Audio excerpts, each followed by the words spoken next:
C'est un peu stressant parce qu'on va vers l'inconnu et que du coup on ne sait pas trop. Il y a longtemps que j'y pense, mais là c'est un peu se dire que dans une semaine on y est. Et je pense que j'arrive pas à m'imaginer, mais je commence à stresser et à me poser plein de questions. Ouais, 6-7 mois qu'on prépare ça. Je me souviens qu'on avait juste évoqué l'idée comme quoi on pourrait partir en voyage humanitaire et là on se retrouve, on est à 6 jours non, même 5 jours de partir. C'est dingue quoi. C'est encore plus chouette parce que c'est nous qui avons décidé de faire ça, mais c'est aussi nous qui avons fait toutes les démarches avec nos deux profs pour arriver à notre projet, quoi, pour qu'il se fasse. C'est un peu stressant, mais c'est excitant à la fois, quoi. Tous les correspondants nous l'ont dit, ils étaient super contents de nous voir, donc je pars positif.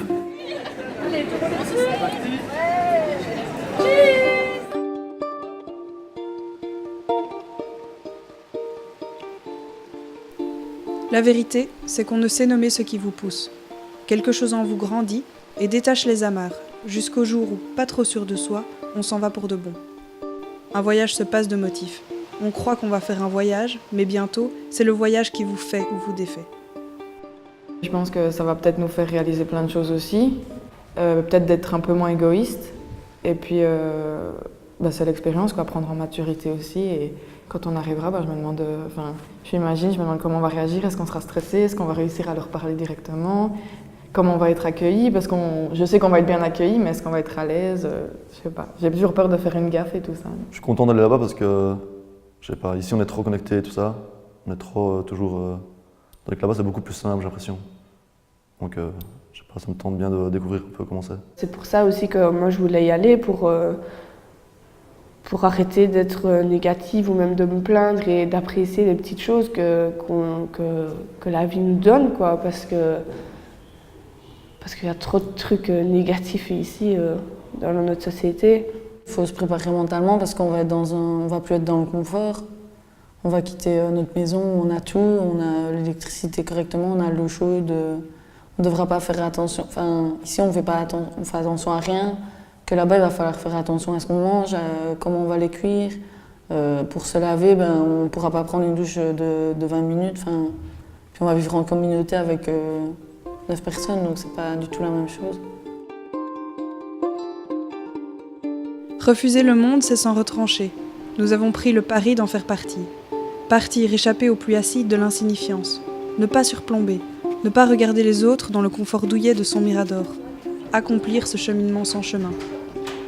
Est-ce que vous voyez d'abord, prenez le temps de voir, prenez le temps de vivre d'abord, d'abord rencontrer, vivre. Quand je pense à cet accompagnement, c'est de pouvoir aider des gens à réfléchir tout simplement, à penser l'action qu'ils vont mener. Et l'air de rien, préparer un voyage, ça met en évidence les différentes représentations qu'on peut avoir de l'autre, du Burkina Faso en l'occurrence, de ce que doit être une expérience d'aide au développement, mais aussi de rencontre tout simplement. C'est pas la même chose que ce que je disais là. Il pourrait s'imaginer peut-être que comme on vit dans un pays européen, qu'on a par exemple de l'argent, ce genre de choses. Mais j'espère aussi qu'ils nous voient comme des gens, comme eux, quoi. Pratiquement, on est comme eux et qu'on vit juste dans un pays différent. Je veux pas y aller avec... il a une petite maison, lui moi j'ai une grande maison, moi j'ai une voiture, lui il va avec un âne. Je veux pas penser à ça, je veux plus penser à l'humain, vraiment de rire. Ils vont tous nous accueillir, il y aura déjà plein d'émotions dès le départ. Je pense qu'ils ont hâte aussi, à mon avis, ils décomptent les jours comme nous, quoi. On nous a dit que quand on allait arriver, le village va s'arrêter de travailler, s'arrêter tout, pour venir nous chercher et nous accueillir. Et ça te fait quoi, ça? Je trouve ça bizarre, parce qu'ici, on ne ferait jamais ça. C'est pas du tout pareil. Du coup, je sais pas, j'attends de voir. J'imagine que c'est des jeunes comme nous, mais qui ont grandi dans une culture et un pays différent, quoi. Donc alors qu'ils ont sûrement des habitudes différentes, une manière de voir la vie différente. Donc c'est ça que j'ai envie de découvrir. Là, pour l'instant, je ne le sais pas encore. Donc c'est ça qui est vraiment intéressant, quoi. Découvrir comment eux voient la vie, comment eux voient par exemple, leur pays, par exemple, le bonheur, ce genre de choses. J'ai envie de savoir.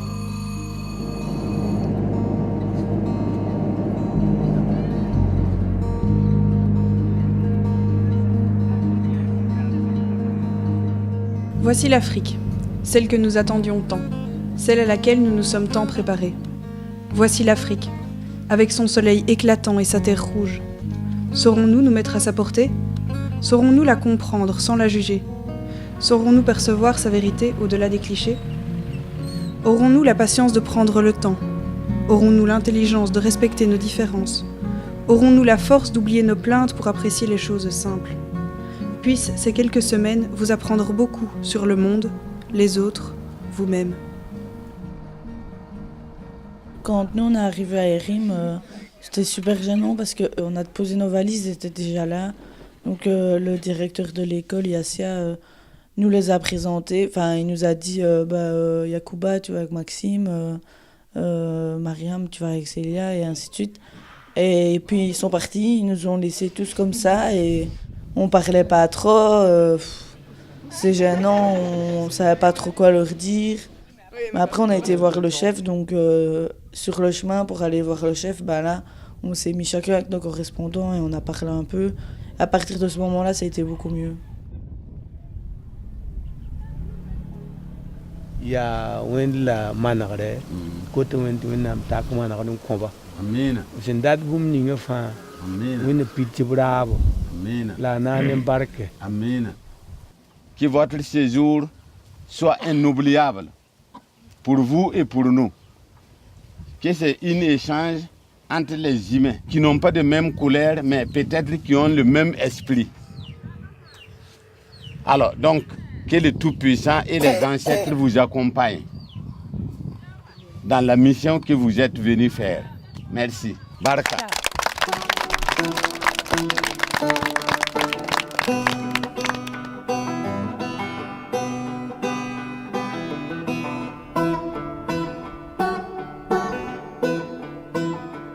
Au début, on ne se parlait pas beaucoup comme ça. Mais maintenant, on cause, on rit ensemble. Mais le début, là, on est distants. Aujourd'hui, on se connaît, donc on n'a pas peur de l'autre. On peut se raconter comme on veut. Le problème le plus dur, c'était vraiment ça, la communication, parce que comme eux, ils parlent tout bas déjà, puis ils ont un accent, donc parfois on ne comprenait pas des mots. Petit à petit, on commence on commence à comprendre un peu leur accent, donc la communication passe plus facilement. Par exemple, j'ai eu peur, quoi, mais petit à petit, la peur est finie. Tu as eu peur de quoi? Puisque je ne sais pas comment notre relation sera, mais comme ça, je vois que c'est bien. On avait amené des Uno et on leur a appris à jouer et tout. Et je pense que c'était déjà le 2e ou 3e jour, je sais plus. Mais eux, ils ont adoré ce jeu-là, donc on jouait avec eux, on rigolait. Et moi, après, je faisais même des réflexions en burkinabé. Au début, je n'osais pas trop, enfin, comme si c'était vraiment mes potes de toujours et tout. Et je me suis dit, vas-y, lâche-toi. Et au pire, s'ils le prennent mal ou s'ils sont pas à l'aise, t'arrêtes. Et au final, c'était drôle, quoi. Et c'était une bonne ambiance, du coup, ça nous rapprochait fort. Bleu. Non. Tu veux la couleur. Là, tu dois choisir la couleur. L'autre vient nous dire que les choses que nous tenons pour vraies ne le sont pas forcément, qu'il y a d'autres façons de faire qui sont tout aussi valables. C'est alors l'occasion pour nous de remettre en question notre propre rapport au temps, à la religion, à l'éducation, à ce qui est propre et en ordre. Sans renier ce qui nous a polis, sans casser notre noyau, nous allons considérer l'autre comme porteur de savoir et de richesse. Chez nous, si on mange, on ne parle pas, on est calme. Mais chez vous, c'est le contraire. Vous s'amusez en mangeant. Par exemple, en taisant et mangeant, c'est un signe qui montre que vous respectez votre nourriture, quoi. Mais les blancs, là, c'est pas comme ça. Ici, un homme peut marier au maximum 4 femmes. On marie comme ça pour que les femmes aident les hommes à travailler au champ. Parce qu'ici, pendant la saison pluvieuse, il y a trop de travail sans paître.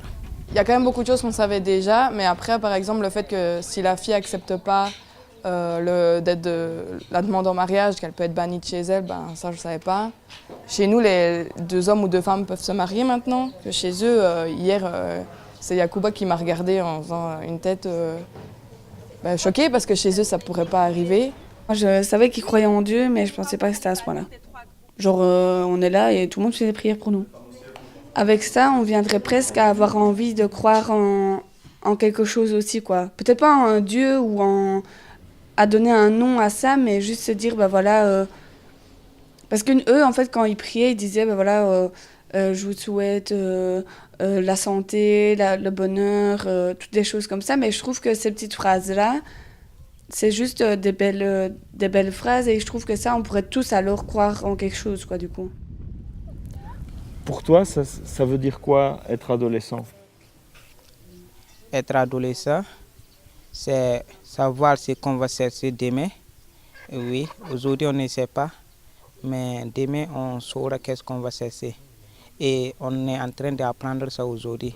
En tant qu'adolescent, tu aimes s'amuser, tu n'as pas assez de problèmes. Mais quand tu es adulte, tu es dans des problèmes. Tu veux nourrir ta famille, voir l'avenir de tes enfants pour qu'ils vont à l'école. Mais quand on est adolescent, donc c'est tes parents qui vont t'occuper de lui. Quand les Belges disent des choses comme moi j'aime pas l'école, t'en penses quoi? S'ils disent qu'ils n'aiment pas l'école, ça m'inquiète parce que moi je ne sais pas saisir. Mais c'est nous en tant que Burkinabés, le seul moyen pour réussir, il faut aller à l'école. Suivre bien tes études, à la fin, tu vas réussir. Toi, si tu as un grand rêve dans la vie, c'est quoi? Mon plus grand rêve, c'est d'avoir une bonne vie demain pour satisfaire mes besoins.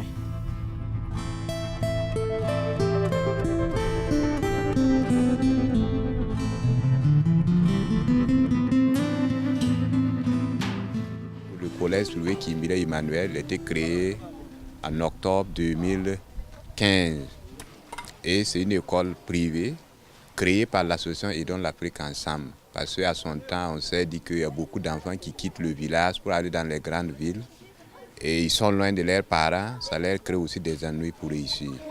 Le premier objectif, c'est faire de telle sorte que tous les enfants aient accès à l'éducation, qu'ils sachent lire et écrire. Il faut que les enfants soient ouverts. C'est à partir de l'éducation que ces jeunes-là peuvent mieux se développer. Créer une école privée au village, c'est avoir une vision très lointaine parce que ce n'est pas facile. Parce qu'on sait que les parents ont des moyens, les moyens sont modestes. Et c'est-à-dire que c'est une aide que le fondateur offre aux parents vu leurs conditions de vie. Et c'est quelqu'un qu'il faut soutenir parce que ces gens d'idées, c'est un peu rare dans nos contrées ici.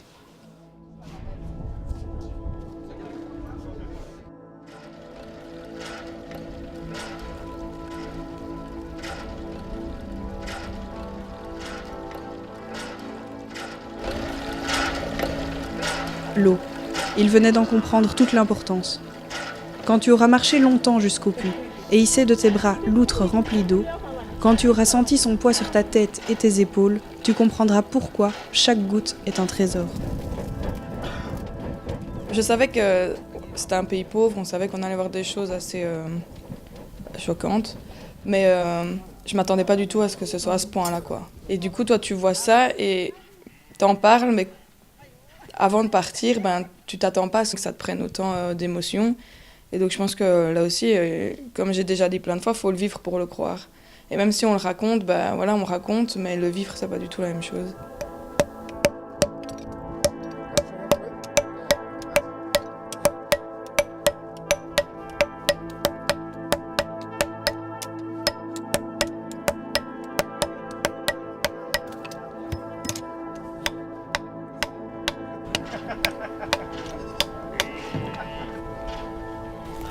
Du coup, c'est qui le garde? On fait ça en 10 minutes en plus. À l'école. Je prends. C'est encore chaud? Je savais que ces gens-là donnaient beaucoup, mais pas à ce point-là, quoi.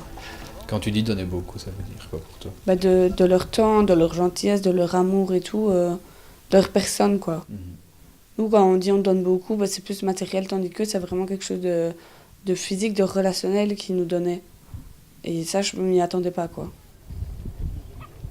Même qu'on nous offre des poulets, c'est con, c'est rigolo, mais c'est super important pour eux qu'on nous offre des poulets.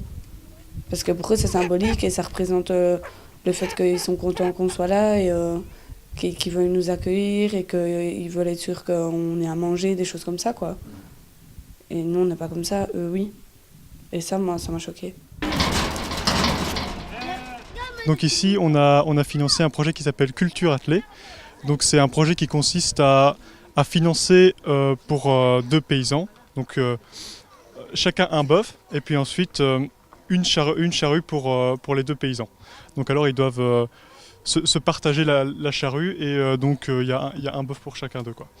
Ensuite, au bout de 5 ans, ils peuvent revendre le bœuf pour en quelque sorte s'autofinancer. Vous voyez beaucoup d'ânes ici. Pourquoi pas des ânes qui peuvent tirer la charrue? Parce qu'un âne, bon, ça vit très très vieux. Et l'âne, on le garde, on ne sait pas, on ne le revend pas. Vous comprenez? Donc, tandis qu'un taurillon, ça prend de la valeur au fur et à mesure des années qui passent.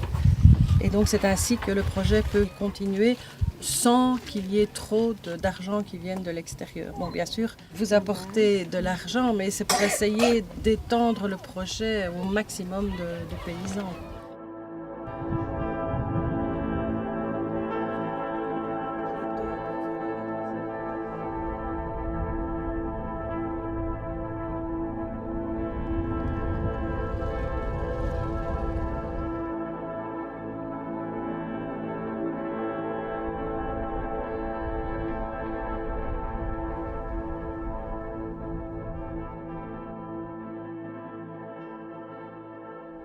Aujourd'hui, c'était la journée de vaccination, également avec la consultation nourrisson sain, ainsi que la préparation de la bouillie améliorée.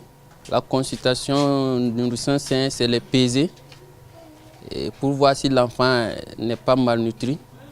Et au niveau de la vaccination, c'est des enfants qui viennent pour le suivi de leur calendrier vaccinal.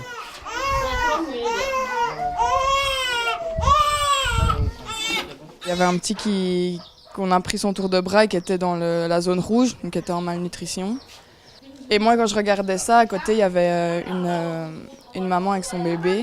Et je voyais, il me regardait tout le temps dans les yeux et ça m'a touchée parce que je voyais qu'il était pas bien. Et on les voit tous servir leur bouillie, elle est au sol.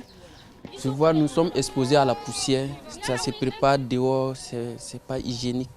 C'est bien vrai qu'on fait de notre mieux, mais si on pouvait avoir un coin, les femmes peuvent s'asseoir et chacun va prendre sa bouillie bien fermée, ça pourrait les aider.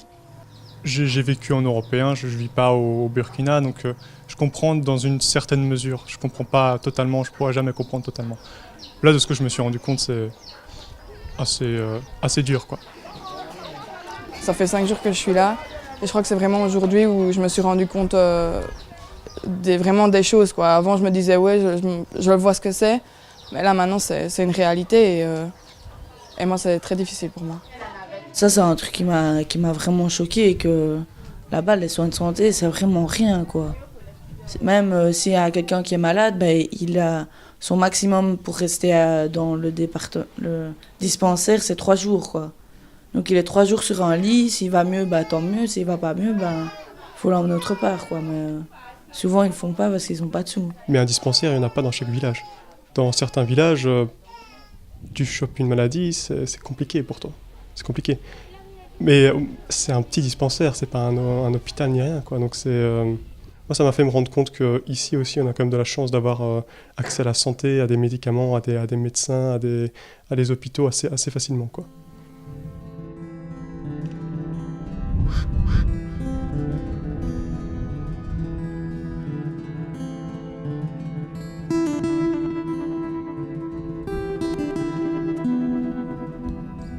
Peut-être est-il plus facile de partir que de rentrer.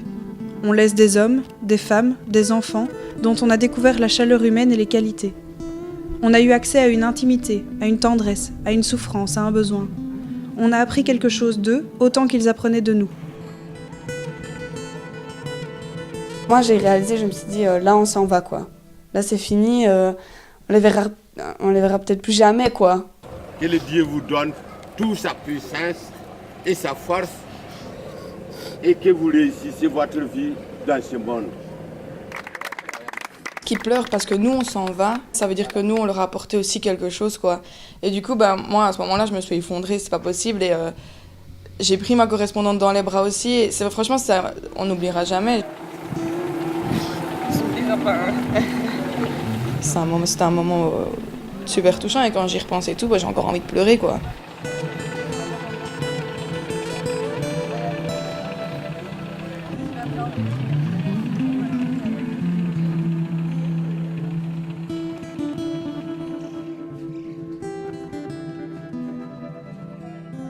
Et puis un avion, le départ, le vide.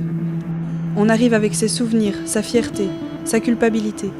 Et le taxi qui vous emmène vous raconte la dernière grève, les embouteillages. On tombe de haut. C'est très important qu'une démarche comme celle-là ne soit pas qu'un one-shot, je pense.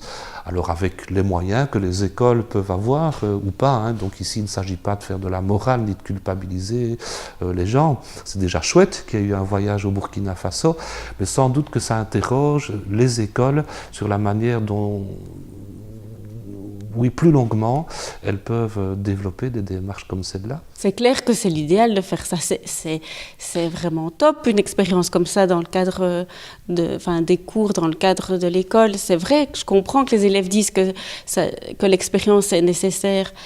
Maintenant, ça demande du temps, ça demande de l'énergie, ça demande des moyens.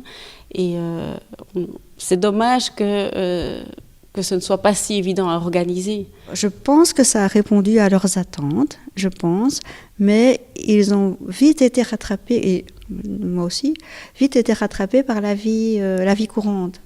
Et donc, s'il y a des changements, je ne pense pas qu'ils vont s'opérer comme ça du jour au lendemain parce qu'ils sont revenus, mais j'ai l'espoir de voir que dans les jours, les semaines, les mois, les années à venir, il y a des petites choses qui vont revenir à leur esprit et qui vont leur permettre d'opérer un changement. On revient déjà, 2 jours plus tard, on retourne à l'école, sauf qu'à l'école, tu arrives à 8h15 et à 8h15, tu es devant ton ordi et tu travailles, quoi. Alors qu'il y a 2 jours auparavant, tu étais en Afrique et tu étais avec tous les autres. Et moi, je me souviens qu'au bout d'un moment, on n'avait pas envie de travailler, on s'est regardé et on s'est dit, mais qu'est-ce qu'on fout là, quoi. Et c'est difficile aussi parce qu'on a envie de partager, on a envie que tout le monde sache, on a envie de faire des choses par rapport à ça. Sauf que ceux qui ne l'ont pas vécu, ou même les professeurs et tout, voilà, c'est bien, vous êtes partis, mais maintenant, revenez à votre vie et tant pis, quoi. Moi, j'ai mon cours à donner, voilà. Et du coup, c'est difficile, pour nous de reprendre cette vie-là d'un coup, mais après, d'office, on n'en parle plus et on perd un peu cet enthousiasme d'être parti, quoi. Moi, ce qui m'a frappé en évaluant l'expérience avec eux, c'est à quel point ça leur a permis de se rencontrer eux-mêmes. C'est peut-être parce que le voyage est encore un petit peu chaud dans leur esprit. Et en même temps, moi, je pense qu'il y a des choses qui ont bougé et que peut-être qu'on peut admettre que ce qu'ils ont trouvé, ou se rendre compte que ce qu'ils ont trouvé, c'est une autre manière aussi de se comporter, de penser. Certains ont dit, moi maintenant, je ne rigole plus de blagues que j'entends autour de moi quand on parle de personnes d'origine étrangère, etc. Ça me choque, ça m'interpelle. Les changements que j'ai eus, c'est... Je bois beaucoup plus d'eau, par exemple, je fais plus de sport. C'est des bêtes petits trucs, mais c'est déjà chouette, quoi. Voir leur manière de vivre. Ils ont pas autant que nous, et nous on profite de tout ce qu'on a, et j'aimerais bien un peu moins profiter et plus faire gaffe à moi, à mon corps, à ma santé. Il y a un étudiant, je ne sais pas si tu as toujours le coup, mais il a dit j'ai eu envie d'arrêter de fumer après le voyage. Voilà, ça paraît tout bête, mais ça lui a permis de faire un travail sur lui-même parce qu'il a rencontré l'autre, il a essayé de regarder comment l'autre fonctionnait, dans quelles conditions l'autre vivait, ce qui lui a permis alors de faire une petite négociation, ne fût-ce qu'avec lui-même, mais une négociation aussi certainement dans la rencontre qu'il a eue avec les gens. Par rapport à notre société d'aujourd'hui, on est un peu, pas obligé, mais on se sent, on a envie de suivre les autres, d'acheter tout ce que les autres achètent et tout ça. Et quand on arrive là-bas, on voit qu'en fait, il n'y a pas besoin qu'on ait tout ça. Et je pense que moi, ce serait plus un travail sur ça et me dire, je peux être heureuse sans avoir forcément une veste super chère ou un GSM super cher, et c'était plus dans ce sens-là que je voulais, ou même avec l'eau, plein de choses comme ça. Je voulais plus faire attention à ce que je faisais, et même si c'est difficile, parce que comme je dis, même quand on revient ici dans la société, tu te remets dans le bain et tu suis parce qu'il y a les autres, t'es jeune et tout ça, donc c'est pas évident, je trouve, de tenir tête, entre guillemets, à ce que la société veut, quoi. Une autre fille disait moi, je me sens un petit peu coupable de ne pas ressentir grand-chose, de ne pas avoir plus envie d'aider que ça. Mais moi, ça me fait dire que le fait qu'elle dise ça, c'est qu'elle a envie de faire quelque chose, c'est qu'il y a quelque chose qui a bougé. Là-bas, c'est super bien, les gens sont super gentils et tout, Mais il y a toujours la pauvreté, quoi, donc c'est pas un monde parfait non plus. Toutes les personnes sont super gentilles, mais il y a quand même plein de gens qui se battent pour leur survie. Et ça, c'est le côté négatif. Est-ce que le fait d'avoir vu ça, ça vous rend responsable de quelque chose? Moi, je me dis qu'il faudrait quand même faire quelque chose pour les aider, quoi, parce que nous, on est quand même dans un sale confort, on a vraiment tout ce qu'il nous faut, et eux, ils ont vraiment rien du tout, quoi. Donc, il faudrait un peu équilibrer la balance et que tout le monde soit à peu près sur le même pied d'égalité, quoi. Au moins, quand on était là-bas, on sait ce qu'il y a à faire, quoi. Tandis que quand on les voit à la télé, on dit ouais, c'est la famine, ils meurent de faim, voilà. Après, on se dit ouais, c'est tout, ça ne peut rien dire d'autre. Voilà. Il est temps de faire quelque chose, je pense.